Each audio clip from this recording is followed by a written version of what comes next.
এই খালি মাটি কাটাই হচ্ছে অবৈধ। এই অবৈধ মাটি কাটা আমরা ঠেকানোর জন্য সকালবেলা এসে চেষ্টা করছিলাম, তবু এক গাড়ি নিয়ে গেছে। এই খাল কাটা বন্ধ না হলে পরে আমাদের আশেপাশের যে জমি, খালের চতুর্থ দুই পাশে যে জমি আছে, জমিগুলো তলায় যাবে। এখন এই খাল কাটার জন্য এই যে সাইডে বাড়ি আছে, বাড়িগুলো ভেঙে চলে যাচ্ছে বৃষ্টি আসলে পরে।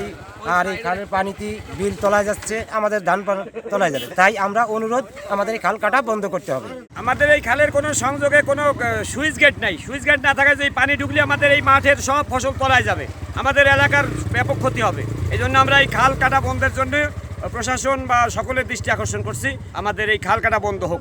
যদি খাল খনন বন্ধ করা না হয় তাহলে এলাকাবাসীর চরম ক্ষতি হবে, ফসলের ক্ষতি হবে, তারপরে আপনার শিক্ষা প্রতিষ্ঠানের ক্ষতি হবে, গবাদি পশু আসে, এগুলোর অনেক ক্ষতি হবে। আর বর্ষার সময় এই এলাকা বৃষ্টিতে প্লাবিত হবে। তো আমি প্রশাসনের কাছে জোর দাবি জানাচ্ছি যে এই খনন দ্রুত বন্ধ করা হোক। আসলে এই খালটা খনন করলে আমাদের সবারই ক্ষতি হবে।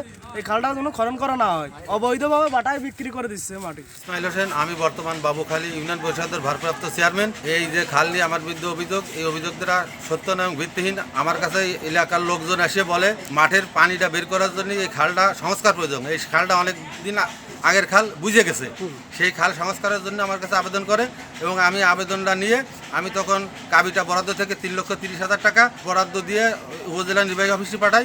উপজেলা নির্বাহী অফিস ডিসির মাধ্যমে অনুমোদন করায় আমরা সেখানে খাল খনন করতেছি। এবং মাটির বিষয়টা আমি কোনো থেকে মাটি বিক্রি করিনি। মাটির দুই পার্টে কিছু মাটি আছে, আর কিছু মাটি ফেলানোর অভাবে সে মাদ্রাসার লোকজন আমার সাহায্য মানে এমনি ভিক্ষা চাইলেও ভিক্ষা স্বরূপ যে আমাদের এমনি দান করলে দাও, আমরা গাড়ি ভাড়া দিয়ে নিয়ে যাবো কিছু মাটি।